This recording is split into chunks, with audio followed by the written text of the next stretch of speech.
A mother collapses in a California strip mall parking lot. She claims she was struck from behind while changing her baby's diaper. When she wakes up, her 7-month-old son is gone.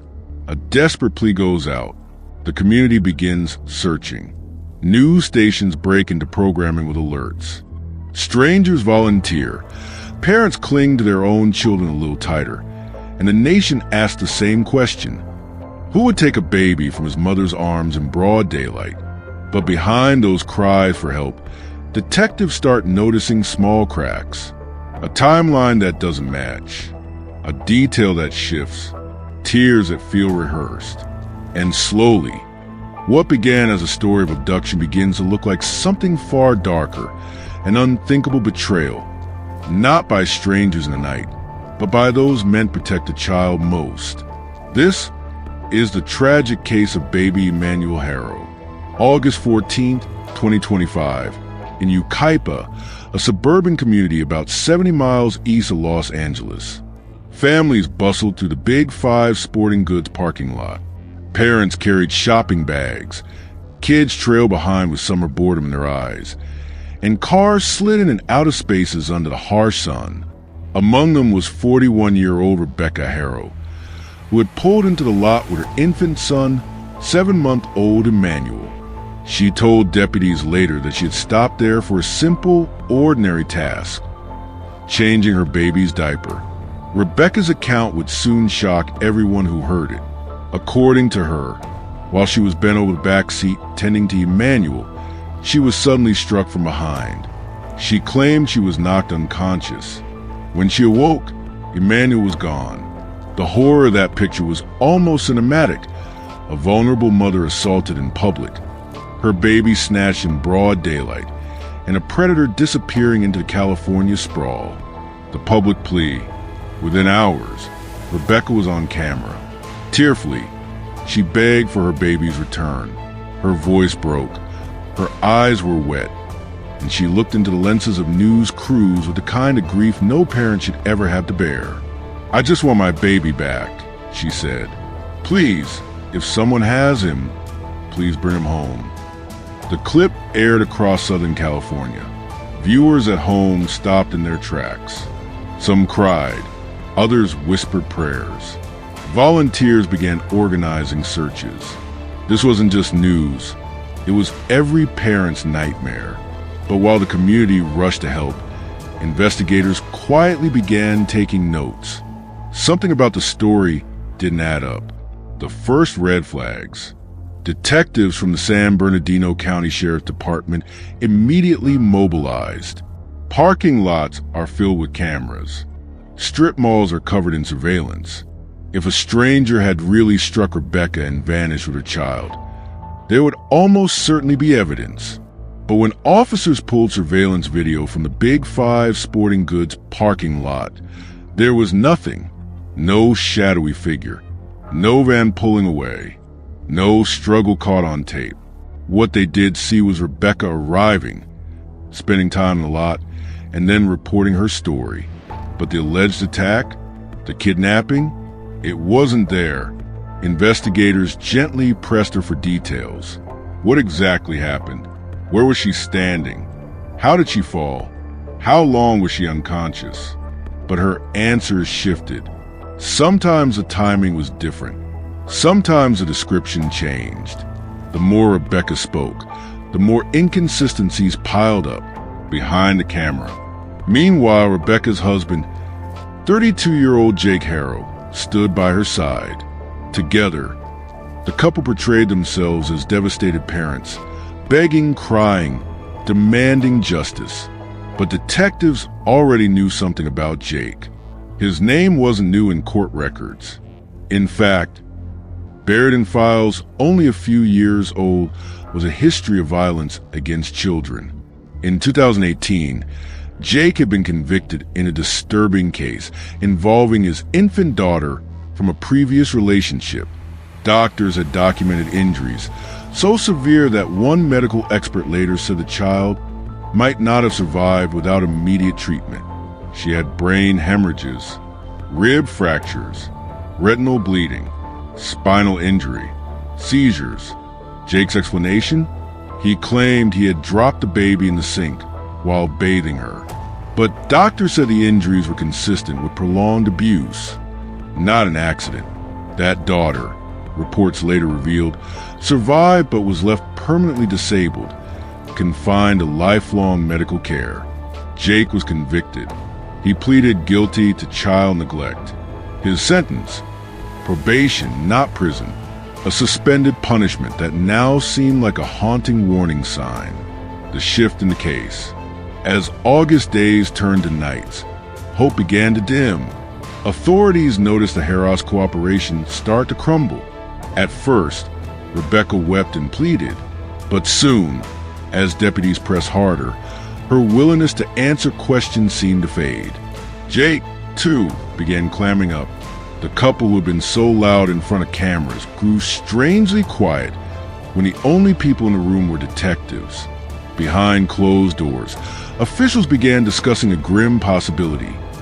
Maybe Emmanuel hadn't been kidnapped at all. Maybe he was already gone. A search for a body. On August 22nd, just over a week after the supposed abduction, deputies arrested Jake and Rebecca Haro. The charges were shocking in their severity.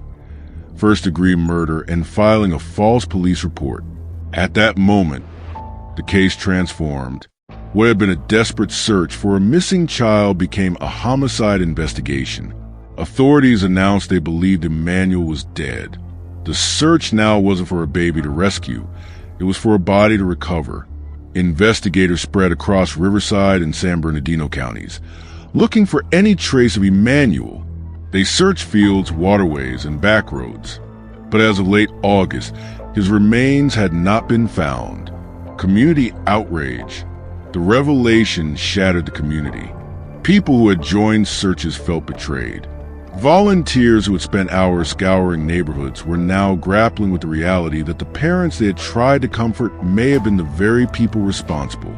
Social media exploded. Hashtags like #JusticeForEmmanuel trended in California. Strangers across the country expressed anger, heartbreak, and disgust. Many pointed to Jake's prior abuse conviction and asked the same painful question: why was he ever free to raise another child? Prosecutors' theory. According to prosecutors, Emmanuel likely died in the days or weeks leading up to August 14th. They suspect the Haros fabricated the kidnapping story to cover up the truth.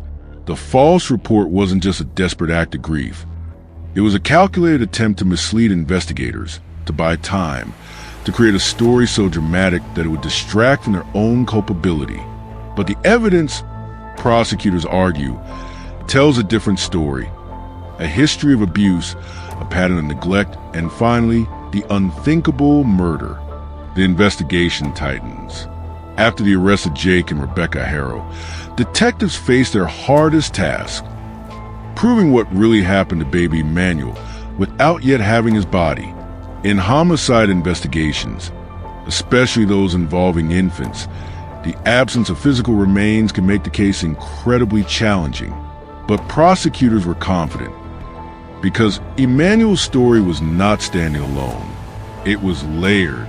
It had history. And Jake Haro's past was a shadow looming over every police report. Rebecca's inconsistencies. From the first interview, Rebecca's story had changed. At one point, she claimed she had been struck by an unknown attacker while bending into her car. In another version, she said she felt dizzy, then collapsed, waking to find her child missing. When deputies pressed her to describe her assailant, she faltered. Sometimes she said she didn't see anyone. Other times she suggested it may have been a man. But the inconsistencies weren't just in words. They were in her demeanor. Detectives, trained to notice micro-expressions, said her tears seemed to come on cue in front of cameras, but faded behind closed doors. Psychologists who work with law enforcement often note that genuine grief has a pattern. It overwhelms, it lingers, it seeps into every response. But stage grief? It flickers. It bends under questioning. And Rebecca's performance was bending. The parking lot mystery. Meanwhile, The parking lot itself was telling a story. Surveillance cameras, dozens of them, covered angles from the store's entrance to the rows of cars. Investigators replayed the tapes again and again, searching for the shadow of an attacker, a stranger's vehicle pulling away. Any clue that could support Rebecca's claim. They found none.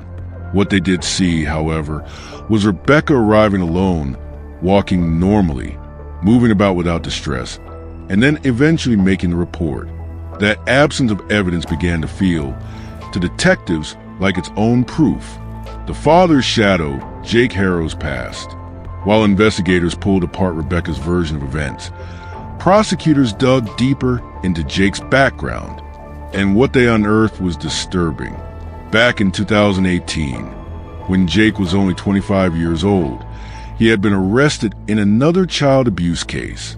His then 10-week-old daughter had been rushed to the hospital with catastrophic injuries. Doctors found a brain hemorrhage, multiple rib fractures, a cervical spine injury, retinal hemorrhages, and evidence of seizures caused by trauma. Jake's explanation? He said he dropped her into the sink while bathing her, but doctors called his story implausible. A short fall onto a sink could not explain the massive internal injuries. What they concluded instead was devastating. This was classic abusive head trauma, compounded by malnutrition and neglect. The baby survived, but her life was permanently altered. Reports later revealed she now lives with cerebral palsy, permanently bedridden, needing lifelong care. The court's leniency. Despite the severity of the case, Jake struck a deal in 2023. Prosecutors agreed to let him plead guilty to a lesser charge, willful child neglect. His 6-year sentence was suspended. He was placed on probation. It was a controversial decision then, and in hindsight, it looks catastrophic, because within less than 2 years of that suspended sentence, Jake was back under investigation, this time for his own infant son's death. The district attorney has already spoken publicly about the mistake, calling the 2023 plea deal a failure of justice that paved the way for tragedy. Probation violations. Adding to Jake's dark history, prosecutors noted he had been caught violating probation even before Emmanuel's disappearance. He was allegedly found with a firearm, a direct violation of the conditions set against him. That case was still pending, awaiting trial later in 2025. So when news broke that he was now charged with first-degree murder, critics erupted. How could a man with this record, documented violence against infants, violations of probation, still be in position to care for another child? The police confrontation. Detectives later revealed that when they confronted Jake and Rebecca with the inconsistencies in their story, their cooperation broke down almost immediately. At first, they had been weeping, hugging, demanding answers. But as soon as officers pressed on the missing surveillance evidence, the couple grew cold, withdrawn. Rebecca began answering with short, clipped phrases. Jake refused to speak further, without a lawyer. Soon after, they stopped cooperating altogether. To detectives, this wasn't just suspicious. It was damning. Parents of missing children are typically frantic, desperate for answers, willing to spend every second aiding in the search. The Haros, by contrast, seemed to retreat. The timeline of Emmanuel's death. Prosecutors now believe Emmanuel had been dead before August 14th, possibly as early as August 5th. That means that while Rebecca was crying on television, begging for her son's safe return, authorities believe Emmanuel was already gone. And the kidnapping? A complete fabrication designed to buy sympathy, attention, and time. This timeline is chilling. It suggests that the supposed attack in the parking lot was stage theater, with Rebecca as the actress, Jake as the silent co-star, and Emmanuel absent because he was already dead. The arrest, August 22nd, 2025. When the sheriff's department announced the charges, the tone was solemn. Sheriff Shannon Dykes confirmed what many had begun to fear. We have reason to believe Emmanuel is no longer alive. Jake and Rebecca were arrested at their home in Cabazon. Both were booked into county jail on $1 million bail each. Reporters outside the sheriff's office noted the shift in the case immediately. What had been a hopeful search had transformed into a homicide trial before the public's eyes. Community shock and betrayal. For the community, the betrayal cut deep. Hundreds had rallied to help. Volunteers searched ditches, walked fields, distributed flyers. Local churches held vigils. And now, to learn that those efforts have been built on lies. It felt like a cruel trick. Social media reflected the fury. Some posts asked, how could mother fake tears for cameras while hiding the truth? Others demanded accountability from the justice system that had allowed Jake to walk free after his 2018 conviction. The DA's statement. The Riverside County District Attorney's Office has been outspoken. They've called Emmanuel's case a preventable tragedy. They pointed to Jake's prior case as a glaring warning sign. They emphasized that this time, there will be no leniency. This child will not become just another statistic. One prosecutor said, this office is committed to securing justice for Emmanuel. Court proceedings began. Both Jake and Rebecca appeared in court briefly after their arrest. Neither entered a plea. Neither had a lawyer listed at the time. The courtroom was tense, reporters scribbling notes, cameras flashing outside. Jake appeared stoic while Rebecca wept quietly. But to many watching, the tears now rang hollow. Their next court date was scheduled for September 4th, 2025. For prosecutors, the challenge ahead is clear.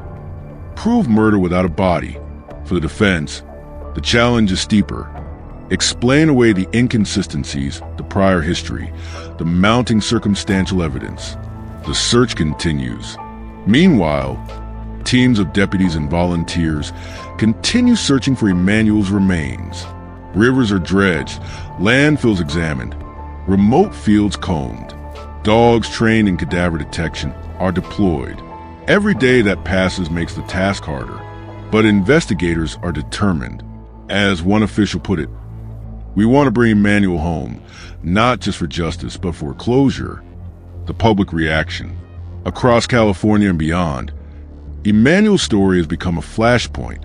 Child advocacy groups are demanding stricter sentencing for repeat child abusers. Some are calling for an inquiry into why Jake was allowed to avoid prison in 2023. For parents everywhere, the case is haunting.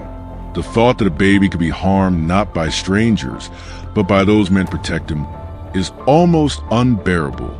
The courtroom silence. The morning of September 4th, 2025, the courtroom was heavy with silence. The seats were filled, reporters, community members, parents holding their own children close. The name Emmanuel Haro hung in the air like a ghost. When Jake and Rebecca Haro walked in, all eyes followed. Shackled, guarded, but still expressionless. Jake's face was cold, unreadable. Rebecca appeared pale, her hands trembling as she clutched papers she didn't read. For many in that room, this was not just another hearing. This was a test of justice.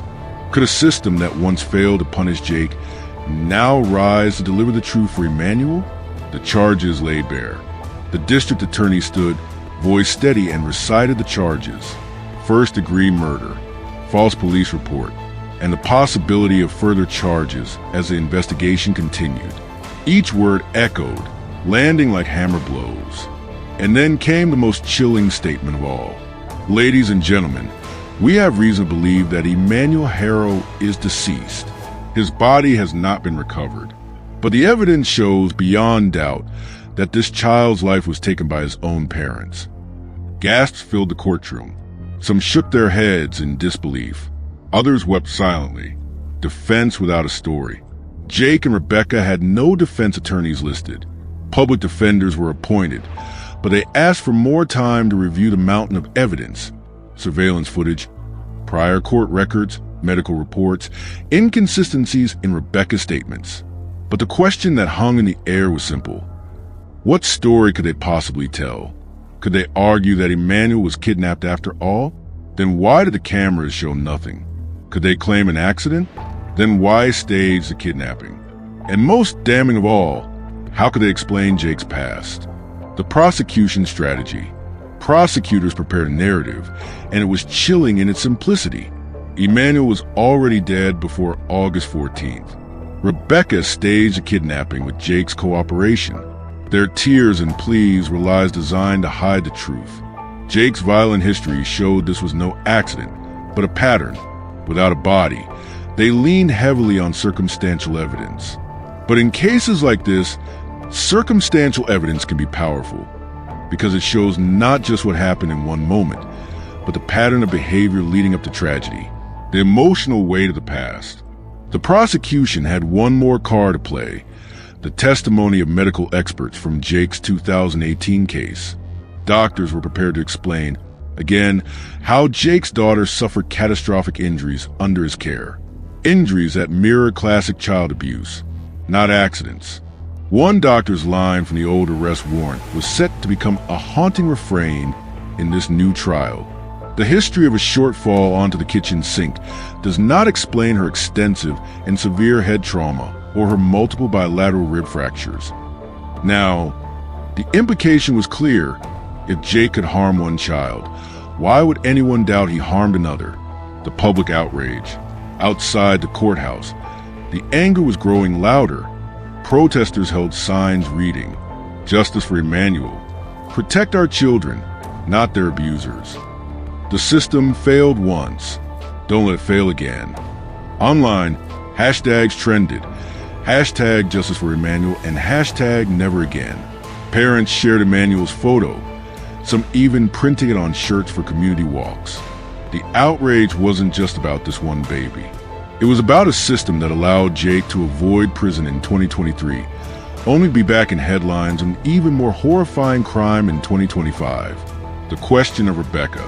If Jake's guilt seemed easy to argue, Rebecca's role was more complex. Was she a victim manipulated by her husband, or was she an active participant, staging a fake kidnapping while knowing her son was already gone? Prosecutors leaned toward the latter. They pointed to her tearful TV appearances, her shifting stories, her sudden withdrawal when pressed by detectives. These were not the actions of a mother desperate to find her child. They argued. These were the actions of someone trying to protect herself. Still, for many watching, Rebecca's role sparked debate. Could she have been too afraid to defy Jake? Or had she crossed the line into complicity? That unanswered question gave the trial an added layer of tension. The search that haunts. Even as the trial approached, the search for Emmanuel's remains continued. Helicopters scanned remote terrain. Cadaver dogs swept through fields and ditches. Deputies checked abandoned properties, riverbanks, and even landfills. Every day, volunteers joined the effort, refusing to let Emmanuel be forgotten. But with each passing week, hope of recovery faded. Prosecutors knew the absence of a body would be a hurdle, but also believed the lies, the surveillance, the history, and the evidence of deception were enough to secure convictions. The emotional toll for the community, Emmanuel had become more than a name. He was a symbol of every child failed by the system. At vigils, parents lit candles and prayed. Some wrote Emmanuel's name on lanterns, sending them into the night sky. A pastor at one service said, "Though Emmanuel's body is missing, his presence is here. His life is a call to all of us to protect, to fight for children, to demand justice." Those words spread online, echoing across communities far beyond California. The trial ahead. As the case moved toward trial, legal analysts predicted a battle unlike most. The defense would push hard on the missing body. They would argue doubt. They would question the timeline. They would paint Rebecca as confused, not malicious. But prosecutors had a powerful counter. Truth doesn't need a body when lies already fill the room. And in the court of public opinion, Jake and Rebecca were already guilty. Emmanuel Haro never had a chance to speak. At just 7 months old, his voice was silenced before it could even form words. And as the world watched his parents cry on TV, authorities say Emmanuel was already gone. This case is not just about one baby. It is about a system that failed him, about patterns ignored, about warnings that went unheeded. And it's about the heartbreaking reality that sometimes the monster's children need protection from are the very ones who hold them at night. As the trial begins, the question remains, will Emmanuel finally receive the justice denied to Jake's first child? Or will another loophole, another lenient deal, leave his story unfinished? What we know is this: Emmanuel deserves more than lies, more than excuses. He deserves truth. He deserves justice. And we cannot look away. Not now, not ever.